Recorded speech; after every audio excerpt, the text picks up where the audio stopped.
श्रद्धालु जिज्ञासु श्रोताओं, पंडित रविंद्र जी आत्मन के द्वारा लिखी गई समता षोडशी, जो हमारे व्यवहारिक और आध्यात्मिक जीवन को बड़ा ही सुगम और सरल कर सकती है, ऐसी समता षोडशी की 8वीं गाथा, जिसमें पंडित जी ने ये बात कही, दया करो पहले अपने पर, आराधन से नहीं डिगो,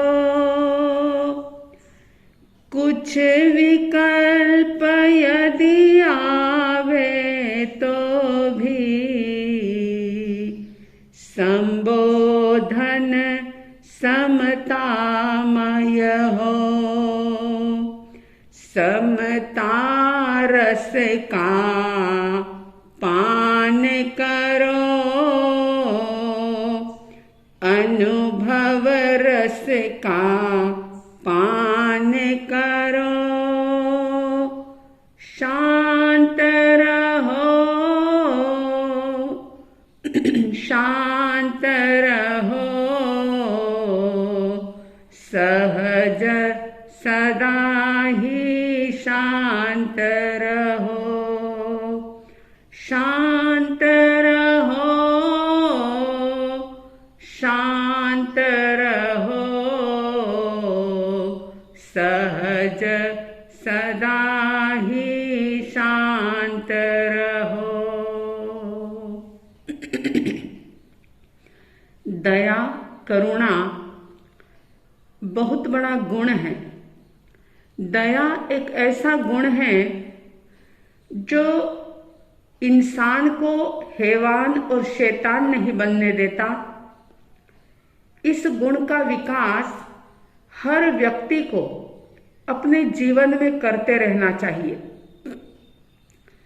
यहाँ पर यह बात कही जा रही है कि दया का गुण विकसित करना चाहिए, लेकिन एक बात और याद रखनी चाहिए, शायद जिसके बारे में आप लोगों ने कभी चिंतन किया हो ना किया हो। बहुत गहराई से इस बात को समझने का प्रयास कीजिए। दया करो पहले अपने पर, खुद पर दया करो। यहाँ पर कोई स्वार्थ की बात नहीं हो रही, यहाँ पर मतलब परस्ती की बात नहीं हो रही।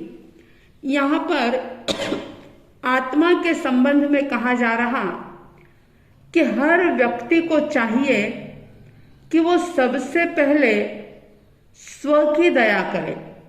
स्व दया करने का मतलब ये है कि कषायों के द्वारा, राग द्वेष के द्वारा जो आत्मा का नुकसान होता है, आत्मिक गुणों की हानि होती है, जो कर्मों के बंधन होते हैं, उससे बचने के लिए सबसे पहले स्व की दया करें।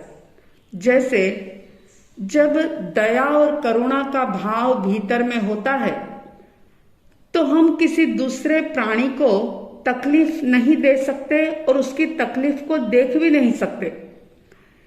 ठीक इसी तरह से अगर स्व दया करना आ जाए तो फिर हमें पग पग पर यह ख्याल रहेगा कि अगर मैंने कषाय किया, गुस्सा किया, अभिमान किया, गलत धारणा, गलत मान्यता रखी, अगर मैंने धर्म को नहीं समझा, तो निश्चित रूप से मेरी आत्मा दुर्गति में जाएगी। भव भ्रमण चलता ही रहेगा, दुखों की श्रृंखला कभी कम नहीं होगी। इसलिए दूसरों पर दया करने से पहले व्यक्ति खुद पर दया करे। बहुत बार ऐसा होता है कि अगर दूसरा कोई व्यक्ति थोड़ा सा भी कोई गलत काम करे या हमारे मन के मुताबिक काम ना करे तो हमें तुरंत ही गुस्सा आता है, क्रोध आता है, आवेश आता है। और उस आवेश के कारण से व्यक्ति समझ नहीं पाता कि उसने स्वयं का कितना पतन कर लिया, खुद की आत्मा को कितना भारी कर लिया, किस प्रकार से कर्म के आवरण उस पर चढ़ा दिए। बहुत बार ऐसा भी होता है कि अगर दूसरा कोई व्यक्ति अज्ञानतावश किसी जीव की हिंसा कर रहा है, शिकार कर रहा है, अगर वह कोई हेरा फेरी कर रहा है, गलत रास्ते पर चल रहा है, तो बजाय उसे समझाने के व्यक्ति गुस्सा करने लग जाता है। गलती सामने वाला कर रहा और उस गलती की सजा इंसान खुद को देता है, और इस तरह से कषाय करके, गुस्सा करके, राग द्वेष करके, तू मैं करके, व्यर्थ की बकवास करके वो बहुत सारे कर्मों का बोझ बढ़ा लेता है। और आप जानते हैं कि अशुभ कर्मों का परिणाम तो अशुभ ही होता है। राग द्वेष के साथ, कषायों के साथ, मिथ्यात्व के साथ जो भी बंधन होता है वो तो अशुभ ही होगा, और उस अशुभ कर्म बंधन का परिणाम जो है वो कभी भी सुखद तो हो ही नहीं सकता। इसलिए यहाँ पर कह रहे हैं कि पर की दया तो बहुत अच्छी बात है, किसी चलती हुई चींटी को बचाना, मच्छरों को बचाना, मक्खी ना मर जाए, दूसरे कोई प्राणी हमसे हमारे द्वारा दुखी ना हो जाए, किसी को हमसे कष्ट ना हो जाए, ये ख्याल रखना बहुत अच्छी बात है, बहुत विवेक की बात है, और ये होना भी चाहिए। लेकिन उसके आगे एक बात और है कि दया करो पहले अपने पर, खुद पर भी दया करो, कि दूसरों की गलती या बिना गलती के भी हम दूसरों के निमित्त से कितने सारे पाप कर्म का बोझा बढ़ाते चले जा रहे हैं। तो दूसरों की दया से पहले हम खुद की दया करना सीखें, बार बार इस बात को दोहराएं, दया करो पहले अपने पर, दया करो पहले अपने पर, आराधन से नहीं डिगो, कुछ विकल्प यदि आवे तो भी संबोधन समतामय हो। दूसरों की दया करना ज्ञानियों की दृष्टि में सरल है, खुद की दया, और ज्ञानियों ने तो ये बात कह दी कि जब तक व्यक्ति स्वदया नहीं करता तब तक वो पर दया कर ही नहीं सकता। जो वो करता है वो सिर्फ उसका भ्रम होता है। जो व्यक्ति स्वदया नहीं करेगा वो भला पर की दया कैसे कर पाएगा। अगर स्व का हित, स्व का भला नहीं किया तो वो दूसरों का हित या भला कर ही नहीं सकता।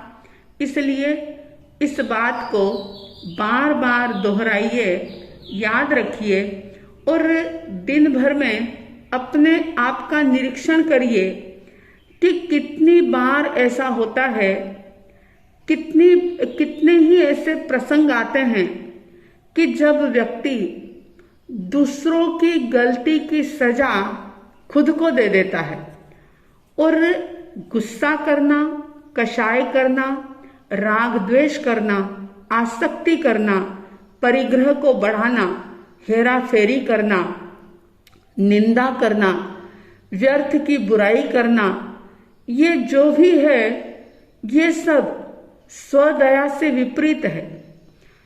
दूसरों की दया तो व्यक्ति 5 मिनट, 10 मिनट, 15 मिनट, आधा घंटा, घंटा कर लेगा, लेकिन खुद के लिए जो वह कर रहा है वो कई बार लगातार उसके दिलो दिमाग में चलता ही रहता है। और ये सारी चीजें जब उसके भीतर में चलती है तो वह स्व की दया नहीं कर पाता, स्व के प्रति क्रूर बन जाता है। और क्रूर बनना, क्रूरता रखना, ये तो मानव का लक्षण भी नहीं है। धर्म की बात तो दूर, इंसान इंसान भी नहीं रह पाता जब वह क्रूर बन जाता है। जब वो खूंखार बन जाता है तो इंसान इंसान भी नहीं रह पाता। ज्ञानी जन कह रहे हैं कि व्यवहारिक जीवन के अंदर पर की दया करना बहुत आसान है, लेकिन आध्यात्मिक जीवन के साथ इस बात को याद रखिए कि स्वदया किए बिना पर दया का, दूसरों की दया का एक छलावा तो हो सकता है, अपने आप को तसल्ली देने वाली बात तो हो सकती है, लेकिन सही अर्थों में वो दया नहीं होती। कहीं न कहीं व्यक्ति का कोई स्वार्थ, कोई अज्ञान छुपा होता है। इसलिए ज्ञानी जनों ने एक बात कही कि पहले स्व की दया करो। कहीं तुम्हारी आत्मा इस अनमोल जीवन को पाकर के और जिनेश्वर परमात्मा के धर्म को, जिन शासन को प्राप्त करने के बाद भी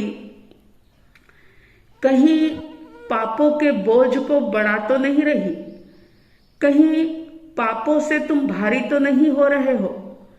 इस बात का विचार करो, अपने आप को देखो, अपनी सारे क्रियाकलापों को देखो, अपने विचारों को चेक करो, अपनी सोच को देखो, दिन भर भीतर में क्या चलता है, कैसे विचार आते हैं, किसके प्रति कैसा ख्याल आ रहा है, ये सारा निरीक्षण करो। और जहां भी आत्मा के हित के विपरीत कोई विचार, कोई वाणी और कोई व्यवहार हो रहा हो तो उससे दूर हटने का पुरुषार्थ करो, क्योंकि जिनेश्वर परमात्मा का धर्म जो है वो जागृति का धर्म है, वो सुषुप्ति का धर्म नहीं है, बेहोशी का धर्म नहीं, ये तो पूर्ण जागरूकता का धर्म है। जितनी जागृति होगी उतना ही आप स्व की दया कर पाएंगे। तो फिर से इस बात को दोहराइए, बार बार याद रखिए, समता रस का पान करो, अनुभव रस का पान करो, शांत रहो, शांत रहो, सहज सदा ही शांत रहो, शांत रहो, शांत रहो, सहज सदा ही शांत रहो। आप सबके अंदर समता का भाव वर्धमान हो, स्व की दया का विवेक आपके अंदर जागे, ऐसी साध्वी द्वय की तरफ से हार्दिक हार्दिक शुभ मंगल भावनाओं के साथ जय प्रभु महावीर, जय गुरु आनंद।